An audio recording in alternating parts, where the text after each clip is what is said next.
ناس كتير بتسألني في الكومنتس نشتري سبايك من بره مصر ولا بلاش؟ تعالوا نشوف. شراء السبايك من بره مصر صح وغلط. بتحصل مشكلة واحدة بسيطة جدا، ان الزباين بتيجي تشتكي ان هي لو جايبه لي سبيكة من بره مصر من اي شركة، انا بقول لها انا مش هقدر اشتريها، لازم اخدها الاول اكشف عليها، خاصة لو كانت مغلفة كمان لازم اخدها اكشف عليها واتأكد من العيار بتاعها. اي نعم بنسبة كبيرة جدا بتطلع صح، بس في سبايك دخلت السوق عندنا للاسف مضروبه، او احنا بنسميها يعني ساندوتش، من بره دهب ومن جوه اي حاجه تانية خالص. بس كده ممكن حد يفهم من كلامي ان انا بقول لكم ما تشتروش دهب من بره مصر. انا بقول لك لا، اشتري، بس اشتري من شركه بي تي سي. شركه بي تي سي موجوده دلوقتي في السعوديه وكل الخليج تقريبا، فانت لو اشتريت منها انت ضامن اللي انت شاريه، وهتيجي تبيعه هنا وانت متاكد وحاطط رجل على رجل. والكل المصريين اللي موجودين في السعوديه وفي كل دول الخليج لو عايزين تسالوا عن بي تي سي اكتبوا لنا في الكومنتس، واحنا هنبعت لكم ارقامهم وفروعهم وتروحوا تشتروا منهم، وده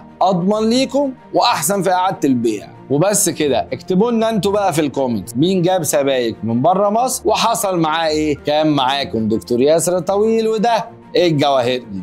سلام.